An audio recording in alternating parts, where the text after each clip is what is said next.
Hoje nós olhamos muito para fora, nossa sociedade narcisista, parece que a gente olha só para nós, mas na verdade a gente olha muito a vida do outro e a gente se perde de nós mesmos.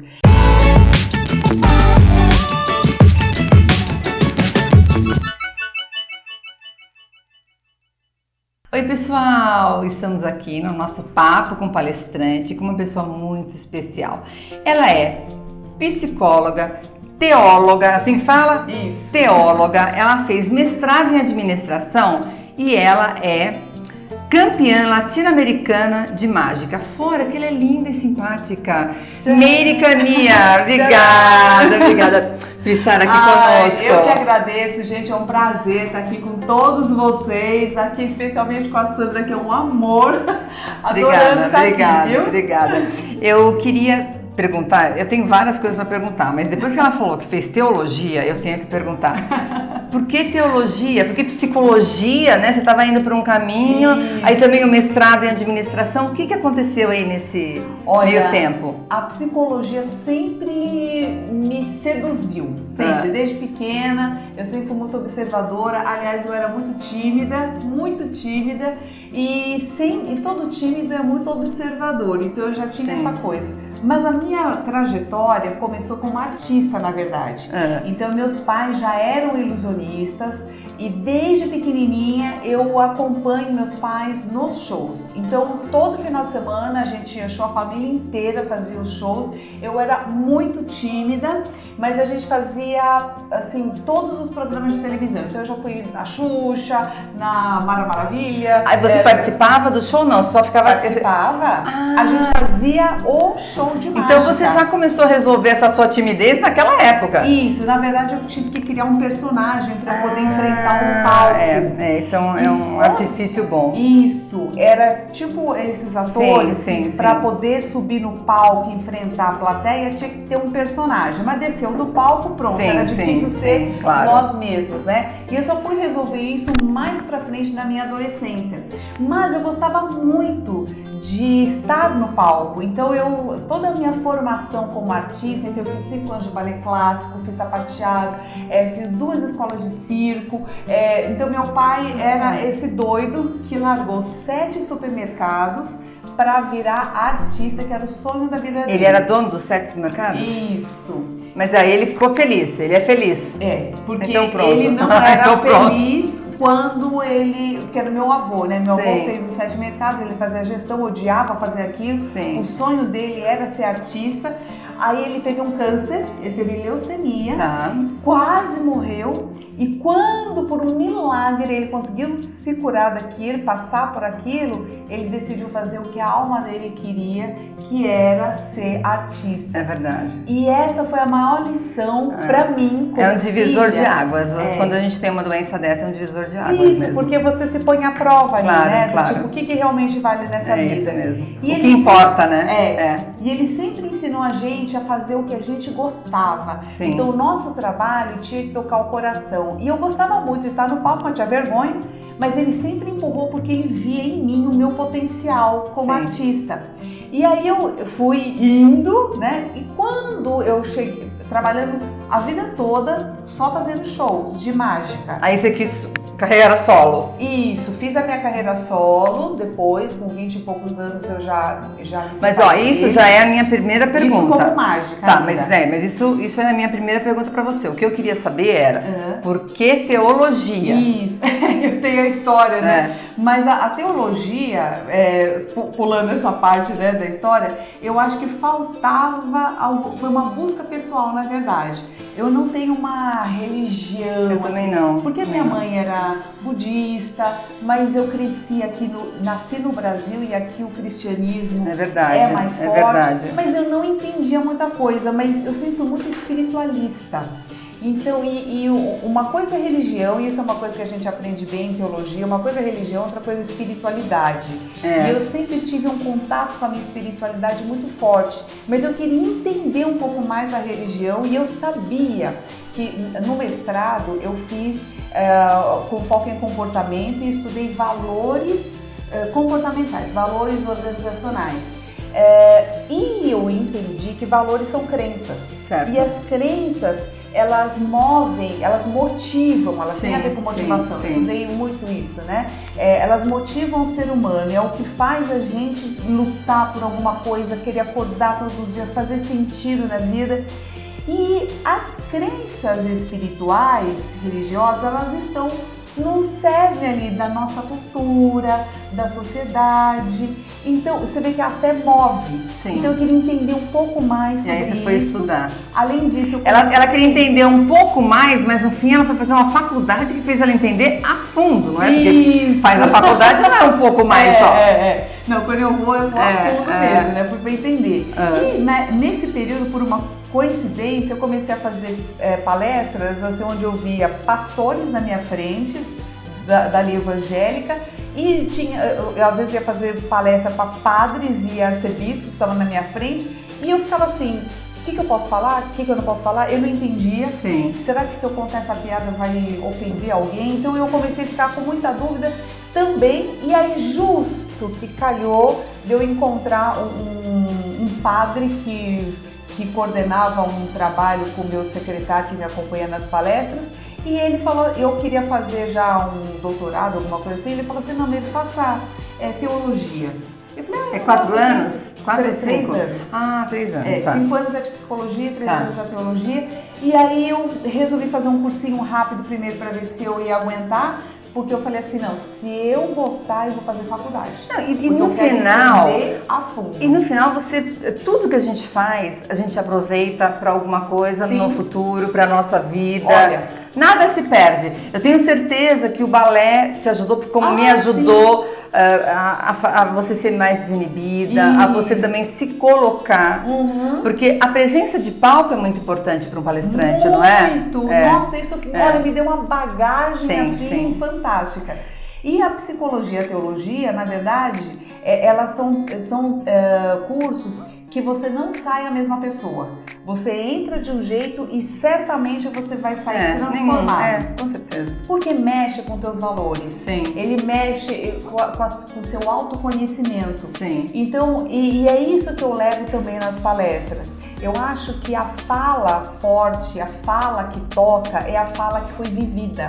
A sabedoria é algo que precisa ser experimentado, porque senão fica uma desconexão entre a fala vazia, aquelas coisas, aquele palestrante que fala e você não absorve, porque você não se vê naquilo. Isso, e porque não toca o coração. É verdade, porque o que toca o coração é o que foi vivido, é o que foi experimentado. Sim. Então você tem toda a razão. E eu acho que quando a gente trabalha o desenvolvimento humano, liderança, por exemplo, são coisas que a gente trabalha muito além do conhecimento técnico. Ele está muito mais na questão comportamental, na questão espiritual, na questão energética, da vivência. Entendi. Sabe? Tem que ter base, tem que ter solidez para que aquilo dê certo. Né? Senão fica aquela coisa meio... superficial. Isso, E assim, eu queria que você falasse para mim, que é a primeira pergunta que eu ia te fazer, como começaram as palestras, o que aconteceu? Porque você se tornou uma ilusionista, uma mágica. E sólogo. Então você me conta essa historinha aí. Aí depois, como eu era muito observadora, eu sempre quis fazer psicologia.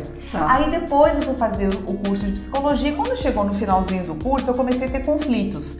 Porque eu fazia muita televisão, então na época eu tinha feito Jô Soares, fazia a Adriane Galisteu, que era o super pop na época e tal. E eu vestia umas roupas assim de show, né, de vinil, aquela coisa, que não combinava com psicologia. E naquela época eu tava fazendo estágio. Que era mó certinha, né? A psicóloga, ninguém pode nem saber que ela existe, a psicóloga. É a mudinha, né? Não é assim? Exatamente. Aquela coisa assim, aquela múmia. E aí, Não, desculpa, a psicóloga não é múmia, não. Vamos voltar. Não, olha, o que eu acho? Todo mundo faz terapia, né? Mas a psicóloga, ela realmente tem que ser low profile, quer dizer, ela é uma pessoa que não pode, às vezes, aparecer. Ela aparece através da sua, clinicando. Então é isso, olha, amo psicologia, adoro a minha terapeuta, tá? É isso. Mas é isso mesmo, a gente não é naquele momento o grande, o ator da questão é o paciente. Claro. Não é o terapeuta. Então o terapeuta ele tem que se permitir fazer aquela coisa do cliente projetar coisas nele, da transferência, contra transferência, aquela coisa. Então a gente tem que ser meio que neutro. Claro, não tem que ser mesmo. Claro. E eu era a espalhafatosa. E gostava de fazer isso, né? Isso. Aí eu chegava com aquelas botas de vinho até aqui em cima e tal, aquela coisa. E aí tinha uma paciente que eu tava lá atendendo e ela assistia todos os programas de televisão. E aí, quando chegou na hora de falar com as supervisoras, tal, elas falaram, olha, Miri, não vai dar. Porque ou você é artista ou você é psicóloga, porque as duas coisas não vão dar certo, porque isso está conflitando. Como que a pessoa vai te ver na televisão daquele jeito e depois ela vai para a clínica e você vai fazer uma mistureba aí na cabeça da paciente? E eu falei assim, ela tem razão. Vai ficar esquisito. E como eu já tinha vivido a vida inteira como mágica, eu falei, bom, essa experiência eu já tive. Então eu quero viver a experiência como psicóloga. Então eu comecei a me preparar para ser psicóloga. Mas eu gostava bem de um palquinho, né? Sim. E aí eu comecei a ser convidada para dar aulas pelas próprias professoras. E uma coisa que eu odeio é aluno levantando da sala de aula, sabe? Vou no banheiro, vou... Eu não gosto dessa dispersão. Isso faz quanto tempo? Mais ou menos. Isso foi em 2000, por aí, 2000. 2000, tá. E aí eu comecei a me incomodar. Eu acho que tá pior, viu?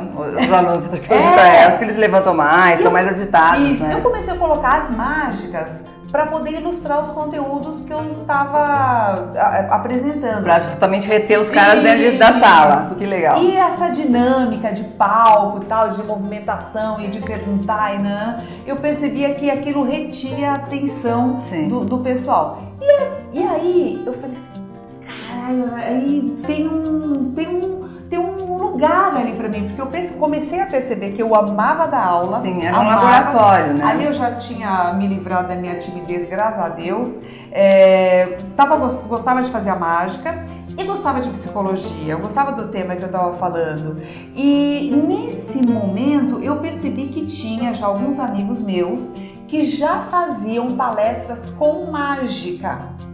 Que é o Clóvis Tavares. Sim, conheço todos. Isso. Conheço todos. Sim. E eles foram a minha inspiração ali naquele momento. Eu falei assim, nossa, tem um lugar ali pra mim, né?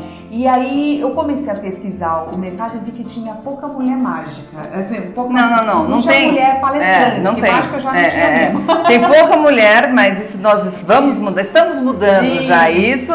E mágica então, fala. Piorou, né? Piorou. Aí eu falei assim, poxa, então como? Será que tem? Eu comecei a duvidar. Eu falei, nossa, será que é um lugar só para homens?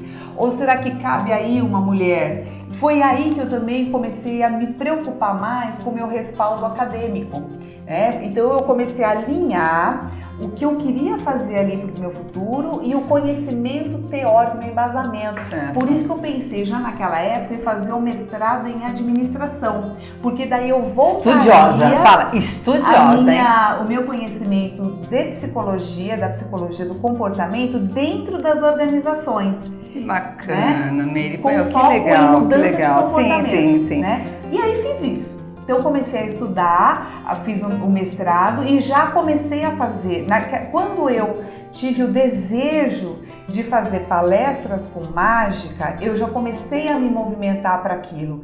Porque eu sempre falo assim, a hora que o desejo... Você ainda não tinha tido um convite? Ainda não. Foi uma coisa que você te motivou sozinha. Tá certo. Porque...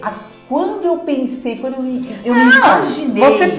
Você realmente estava indo ao encontro desse tipo de profissão. E quando eu me imaginei no palco, fazendo palestra, que era uma coisa que eu gostava, com mágica, que eu amava também, aquilo ali tocou meu coração e a partir daquele momento, você já começa a se movimentar pro mercado. Então eu já comecei a caçar lugar ali pra mim. Escuta, tem lugar aqui, tem lugar ali, alguém precisa me ver. Criei uma palestra.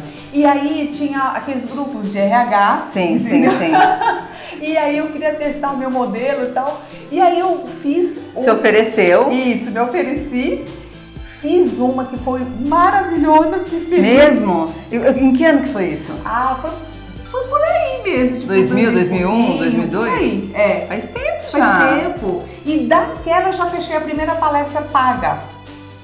E aí... Não. Sabe Meu, a mulher é forte. Não, muito bom. Porque eu já tinha a bagagem de palco. Não, e os caras gostaram muito, com certeza. Já tinha bagagem de palco. É. O que eu mudei foi o conteúdo e o formato. E você lembra sobre o que você falava? Era motivação. Ah, motivação, ok. E aí, o primeiro foi de vendas. Foi sobre vendas. Tá. E aí, o que mudou, né? Antes, a mágica, ela entrava como o foco principal, como a atração principal, o entretenimento. Aí, quando a palestra, o que ela faz? A mágica, ela se torna uma ferramenta. Então, ela vai para fundo e o que vai para frente é o conteúdo. Tá. Então, e o meu foco principal, que isso eu tive muito no mestrado, é a mudança de comportamento. Que quando você fala em treinamento e palestra, a grande crítica é como que eu transformo isso em comportamento, como observável. Porque o aprendizado, às vezes você aprende, mas não coloca em prática. Sim. Então a pessoa aprendeu, a empresa investiu em treinamento e tal. A pessoa aprendeu, mas quando ela volta para o dia a dia, ela volta com o mesmo comportamento viciado.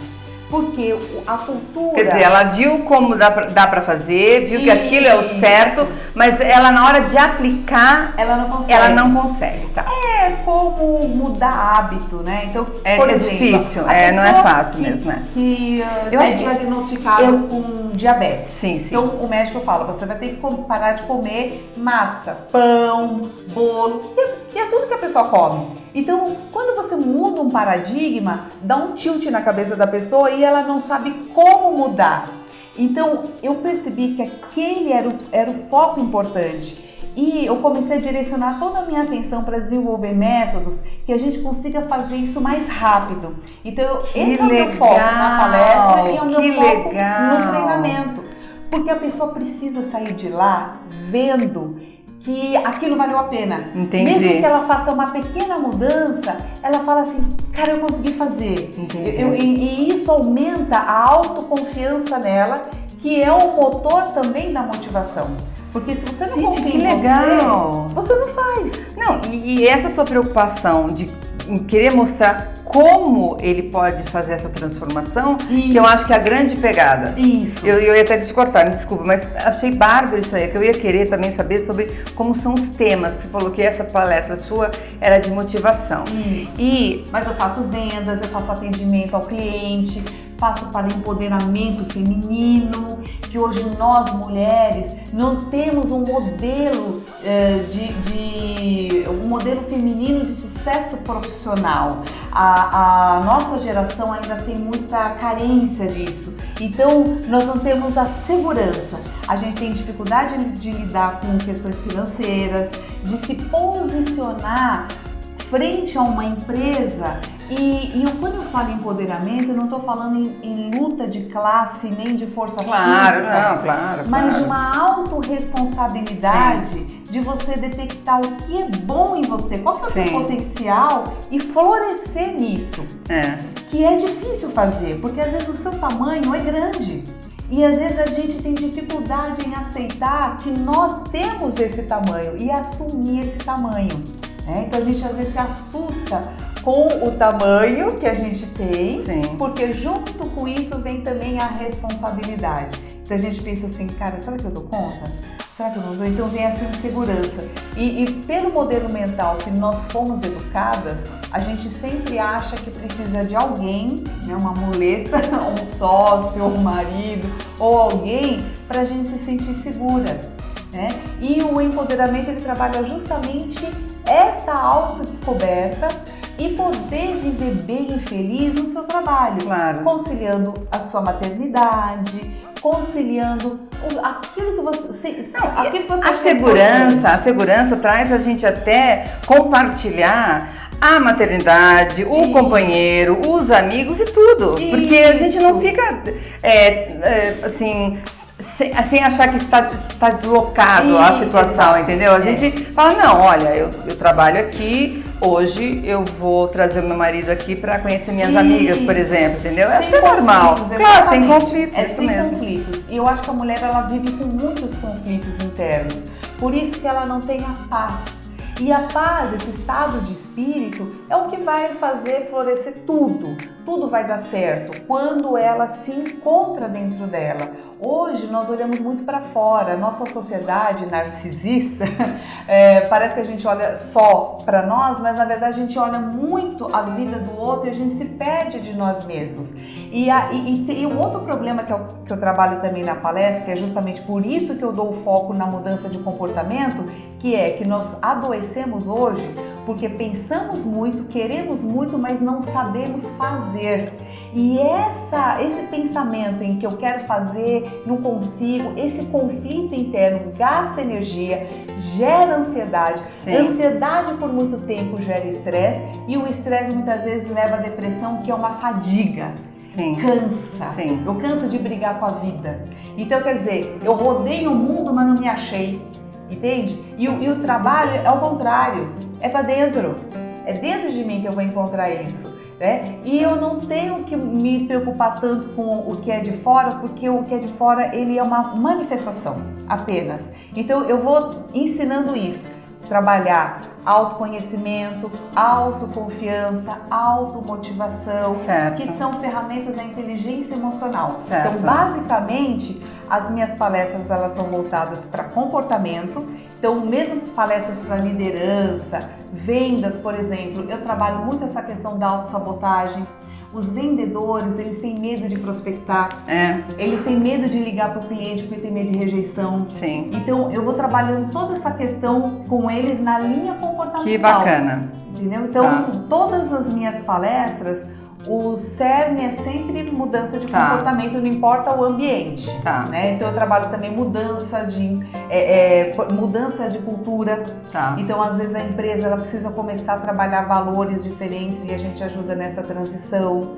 Né? Então acho que esse conhecimento acadêmico ele ajuda bastante. Não, né? Com certeza, com certeza.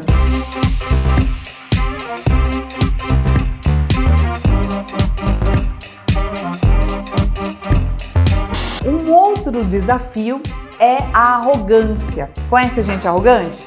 A arrogância, ela é o orgulho exagerado. É quando a gente acha que a gente já sabe tudo, que não precisa aprender mais nada e que se alguém tem que mudar alguma coisa, que mude o mundo e não eu. Essa é uma armadilha que fecha o nosso ciclo de desenvolvimento e onde a gente tem que trabalhar a nossa humildade, que é a capacidade de perceber que a gente não sabe tudo e tudo bem, não se punir por conta disso. Então a arrogância é uma tesourinha que tenta, às vezes ela afia um pouquinho e quebra o nosso ciclo de desenvolvimento. Mas nós temos inúmeros outros desafios que a vida certamente irá nos trazer, que eu vou representar com um nó no meio dessa corda. E como é que a gente faz então para superar todas as dificuldades que a vida vai nos trazer? E eu digo para a gente desenvolver a nossa criatividade. E a criatividade só vem da alegria no trabalho, brincar com o trabalho, é não se sentir ameaçado o tempo todo, ansioso o tempo todo. E dessa forma a gente consegue criar soluções diferentes e voltamos ao nosso ciclo de desenvolvimento. Viram como é fácil? Eu só cheguei em casa fazer. Ótimo. Mas olha só, eu costumo também dizer o seguinte, que o grande problema da nossa vida hoje é que a gente só acredita naquilo que os nossos olhos podem ver. E as pessoas que enxergam oportunidades são aquelas pessoas que enxergam além daquilo que os olhos conseguem enxergar. Então, por exemplo, a gente pode estar no meio de uma crise financeira, mas por que algumas pessoas conseguem crescer e outras não? Então eu vou mostrar para vocês uma coisa bem bacana por algumas razões. Quer ver? Olha só, deixa eu pegar aqui. Eu vou mostrar para vocês como a nossa percepção é falha, como nós não podemos nos pautar só naquilo que a nossa vida está nos mostrando hoje, porque a nossa realidade hoje pode não ser aquela que nós desejamos. Então, olha só, trouxe aqui essa mágica bem bacana por 3 razões. Primeiro, porque vocês vão testar e vão ver comigo como a nossa percepção é falha. Segundo, porque vocês vão poder aprender uma mágica e poder aplicar em casa. E depois, vocês vão ver realmente como nós podemos transcender tudo isso. Então, olha só, Primeiro lugar, você vai pegar uma cartolina, mais ou menos assim, desenhar uma bolinha ali no meio. Do outro lado, você vai desenhar 4 bolinhas. É importante prestar atenção na sequência, porque de um lado desenha uma bolinha, do outro lado 4, do outro lado 3 e do outro lado 6 bolinhas, bem fácil. Entenderam? Porque para quem não entendeu, eu faço de novo. Olha só. De um lado desenha uma bolinha, do outro lado 4, do outro lado 3, do outro lado 6 bolinhas. Bom, na verdade, gente, isso daqui não passa de uma ilusão de ótica. E essa é a brincadeira que eu queria mostrar para vocês. Na verdade, eu não tenho 6 bolinhas, eu tenho só 5 bolinhas e com uma mão só a gente pode fazer essa brincadeira em casa. Agora, o mais importante disso tudo é que vocês tenham percebido que a gente conseguiu ver 4 números em apenas 2 faces. Tudo bem até aqui? Então isso prova que nós não podemos acreditar só naquilo que a minha realidade está me mostrando hoje. Perfeito? Agora sim eu vou ensinar para vocês. Olha só. Quando você chegar em casa, vocês vão segurar desse jeitinho aqui e a ilusão é perfeita de que eu tenho quantos números? 4. Segurando assim, falando bem rápido, parece que eu tenho quantos números? 6. Isso. É importante a gente treinar antes. Porque tem gente que faz 4 e 5, tá certo? Então treina lá primeiro, 4 e com convicção você fala 6 bolinhas. Do outro lado, a mesma coisa, parece que eu tenho quantas bolinhas aqui? Uma. Na verdade eu tenho 2 bolinhas, é que a outra está escondidinha aqui debaixo da minha mão. E se eu segurar assim, parece que eu tenho quantas bolinhas? Uma. E olha, se eu segurar do outro lado assim, parece que eu tenho quantas bolinhas? 3. Isso. Olha só, número 1 e número 3, certo? Então, olha só.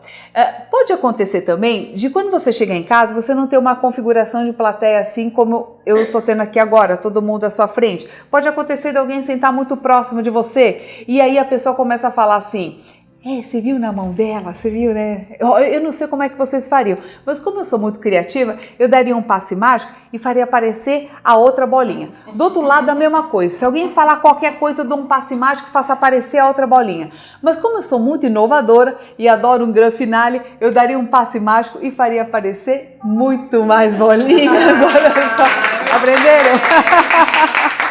Ai, ótimo. Eu sempre falo o seguinte... Como que a gente consegue alcançar o sucesso? Essa é a grande pergunta da maior parte das pessoas, independente do sucesso, do que seria o sucesso para você. Para algumas pessoas, sucesso é ganhar dinheiro, para outras pessoas é comprar uma casa, para outras pessoas é emagrecer, para cada um o sucesso é uma coisa, ou não é?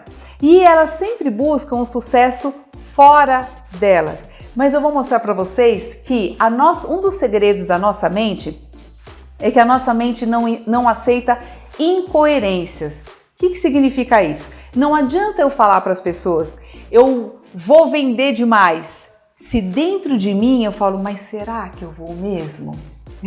Eu vou fazer tal coisa, mas será que eu consigo? Vou comprar meu carro, mas não sei, acho que é muito caro. Esta incoerência, ou seja, essa dúvida que existe dentro de nós, enquanto ela existir, ela boicota o nosso trabalho e nós entramos em ciclos de autossabotagem. Então a gente nunca consegue alcançar o sucesso e dar uma impressão que nós estamos derrapando o tempo todo. Olha, eu vou mostrar para vocês como é que a nossa mente funciona e como é que a gente realmente alcança o sucesso através dessas 3 cartas. Eu tenho aqui, imagina só vocês, que essas cartas sejam a nossa mente. Então nós temos aqui 2 cartas pretas e uma vermelha. Vamos supor que o meu desejo seja essa carta vermelha. E eu pense assim, eu quero vender muito. E o que a gente faz quando a gente tem um desejo? A gente separa aquele pensamento e fica lá pensando nele, que é o que eu quero. Eu trago para minha mente racional aqui, a minha mente consciente, que é 5% só da minha mente inteira. Só que dentro de mim, eu penso assim, nossa, eu acho que eu não vou conseguir, tá muito difícil, o mercado tá complicado. Quando eu tenho essa incoerência, o que acontece? Dentro de mim, eu não consigo essa coerência e fora de mim, eu simplesmente manifesto a minha dúvida, porque é a grande maioria do meu pensamento, do meu inconsciente, 95% da nossa mente é inconsciente. Mais uma vez, vamos supor que eu queira ter sucesso financeiro, quero ganhar muito dinheiro, separo ali, quero ter sucesso financeiro. E dentro de mim eu só penso, nossa, como tá difícil, quantas dívidas, nossa, eu sou pobre, o tempo todo pensando assim. Quando eu tenho essa incoerência, o que acontece? O que se manifesta na minha realidade é justamente o oposto daquilo que eu desejo e falo para todo mundo. Porque eu só penso e falo, mas eu não sinto e ajo como uma pessoa de sucesso. Quando eu falo que a nossa mente não aceita incoerência, significa o seguinte: não importa a nossa realidade, não importa se a minha realidade hoje seja negativa, seja aquilo que eu não quero, não importa isso. O que importa para mim é dentro de mim. Quando eu consigo essa coerência entre aquilo que eu penso, aquilo que eu sinto, aí sim eu consigo manifestar o meu desejo e transformar a realidade. Olha só. Ótimo. A última, gente, eu preciso de 2 pessoas para me ajudar. Vem aqui você e vem aqui você. Isso. Aí, vamos lá. Como você chama? Ana, fica aqui, você? Fernanda, bem aqui pertinho de mim, vê se pega aí. Isso, bem pertinho, ótimo. Chamem aqui a Ana e a Fernanda para mostrar para vocês como é que a gente pode trabalhar em equipe. A equipe, ela trabalha na base da cooperação e não na competição. E a cooperação é mais ou menos isso, poder conviver bem com a diversidade. Então vamos lá, Ana, eu coloquei aqui um lencinho, que eu quero que vocês 2 olhem e falem bem alto a cor do lencinho. Vamos lá, Ana? Amarelo. Isso, e você como chama? Fernanda. Olha. Espera um pouquinho, vocês trabalham no mesmo lugar, né? Ana, a cor do lencinho é amarelo como chama? Fernanda. Espera aí um pouquinho, vocês estão me deixando louca. Que cor é o lencinho? Pega lá o lencinho, mostra pra Fernanda que é amarelo, que ela não tá enxergando é direito. Enfia a mão. Isso. Pode pegar o lencinho. Ai, não é possível, gente. Que cor é esse lencinho? Azul. Peraí, coloca o lencinho aqui. Agora sim nós vamos chegar na cor. Chega pertinho aqui, Fernanda. Ana, a cor do lencinho? Azul. Agora a gente já viu que é azul. Vamos lá, Fernanda. Ai, não é possível. Gente, imagina se tivesse uma terceira pessoa aqui. Ana, a cor do lencinho. Pega lá pra ela, mostra pra ela que a gente já viu que é azul. Ai, não é possível, peraí. Que cor é o lencinho, gente? Amarelo. Bota lá o lencinho aqui de novo. A cor do lencinho? Amarelo. Agora vamos lá, Fernanda? Azul. Nossa Senhora, gente, não é possível. Como que a gente pode trabalhar bem num lugar como esse? Cada uma pensa de um jeito, cada uma tem uma história diferente, defendem as suas ideias com muita veemência. Como é que a gente faz para poder conviver bem numa empresa onde todo mundo é diferente? Como eu falei, se a gente estivesse trabalhando no nível da competição, quantos primeiros lugares a gente tem na competição? 1. Só uma estaria certa e todo mundo estaria errado. Agora, na cooperação, a gente consegue enxergar que a outra pessoa tem ideias diferentes da nossa. Às vezes a ideia do outro é melhor do que a nossa. Agora, o auge da cooperação exige maturidade. Isso significa a gente não se sentir ameaçado pela genialidade, pela inteligência do outro. E assim, quando a gente consegue entender que a gente faz parte de uma equipe bem bacana, a gente consegue um resultado muito mais bonito e muito mais colorido. Olha só, e aqui dentro não tem nada. Prontinho. Obrigada, Fê. Obrigada, Ana. Ótimo. Prontinho, gente. Obrigada. Eu quero falar sobre os livros. Ah, isso. A gente, agora que eu vi aqui, olha, Motivação Sem Truques. Isso. Olha que bacana. Esse livro aqui é para aquelas pessoas que fazem planos no começo do ano. Vou fazer academia, vou fazer minha dieta, vou fazer meu curso e não fazem. Então, assim, chega no meio do ano, já não lembra mais qual foi a meta que ela estipulou. Então, esse não é um livro teórico, é um livro cheio de exercícios, porque justamente eu vou treinar o comportamento. Que inteligência bacana, emocional muito tá legal, na prática, não tá na legal. teoria. Muito legal. Esse aqui é o Pílulas Mágicas para o Sucesso. São mais de 60 dicas de comportamento. Então são temas variados, eu falo que é um manual de comportamento. Então aqui tem como você faz uma marca positiva, como que você faz uma boa apresentação no trabalho, tem coisas de tudo quanto é legal. Vários assuntos. Olha, ilustrado, olha que legal, isso, gente. É bem gostosinho de ler. É fácil encontrar, né? Facinho, dá pra ler assim, da Alta Books, editora, muito legal. Dá pra ler em qualquer lugar, porque muito são capítulos muito pequenininhos. Sim. E esse daqui é o meu curso online, é o Encantamento do Cliente. Por que tem apostila? Porque só vídeo a gente não consegue mudar o comportamento. A nossa forma de fazer sinapse e de aprender... É na construção. Tem que ter. Tem que escrever, você tem que fazer... E essa é a construção do conhecimento. Isso. Cognitivamente, a gente tem uma assimilação maior. Exato. Quando existe todo esse processo, Exato. né? Sim. E aqui, por exemplo, tem vários exercícios que a pessoa vai exercitar lá no trabalho, ela volta, ela mensura, ela tem o controle sobre o próprio comportamento. Mas se é um curso online, como que ela adquire isso? Como que ela adquire essa apostila? Ela recebe a apostila na casa dela e ela tem acesso aos vídeos. Os vídeos eles vão dar suporte aos exercícios. Entendi. Então eles explicam os exercícios. Ai, que legal. Entendeu? A gente fala assim, então agora você fez essa listinha, agora a gente volta lá na página tal, você compara. Ai, que bacana. Porque o curso, o que ele vai fazer? Ele vai ficar no lugar do treinador. Entendi. Então o treinador, ele vai direcionar o comportamento. Então, vou dar um exemplo assim, ó. Por exemplo, uma pessoa que é muito tímida, ela vai na terapia e ela conta para o terapeuta tudo que chateia, tudo que traz sofrimento. Sim. Quando ela está contando, o terapeuta, ele já está pensando aonde? Ele está detectando gatilhos, ele está detectando uma série de padrões. Então, um curso online como esse, com a apostila, o que ela ajuda? A pessoa a detectar o próprio gatilho, os próprios padrões. Ai, que bacana! Por isso que só o vídeo fica muito difícil da pessoa entender isso sozinha, porque a informação se perde na cabeça dela. Ela precisa de algo mais palpável e mais observável para ela entender o processo dela. E a partir da consciência, ela muda. Sim. Você vê que ela é didática mesmo. Até a hora que ela tá falando, é verdade, isso tudo, para a pessoa assimilar é muito mais fácil, né, Meire? Com certeza. Com certeza. Então agora vai como última pergunta.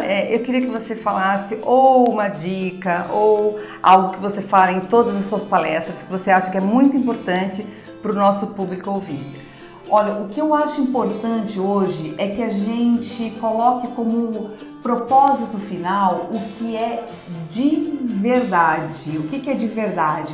O ser humano, ele nasceu para se tornar um ser humano melhor, mais próximo do divino. O que significa isso? O teu grande valor está no seu senso de justiça, na sua honestidade, na sua capacidade de ser um ser humano melhor. E hoje, a nossa grande armadilha é que nós estamos colocando como propósitos finais os bens materiais, que na verdade são meios para a gente desenvolver o nosso propósito final. Então a gente começa a achar que o dinheiro é o mais importante, que aquela bolsa é o mais importante, que eu sem aquele carro não sou nada. E quando a vida me traz uma crise financeira como essa que a gente viveu há pouco, onde eu não posso viajar, eu não posso comprar coisa, acabou a vida. Aí acabou a vida, significa que eu não trabalhei os meus alicerces, que são os meus valores pessoais. Os meus valores não são comprados em lugar nenhum. Eu não consigo comprar paciência na farmácia, eu não consigo comprar sabedoria, eu não consigo comprar justiça.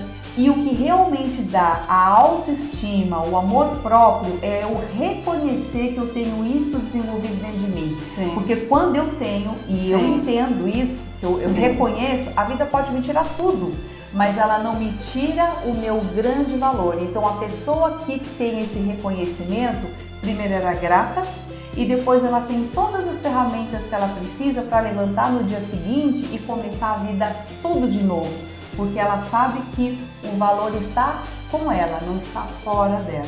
Então acho que essa é uma coisa importante que a gente tem que lembrar todo dia. Ai, ela não é encantadora, gente. Obrigada, Meire. Obrigada, muito obrigada. Obrigada mesmo, viu? Olha, eu amei. Obrigada, pessoal.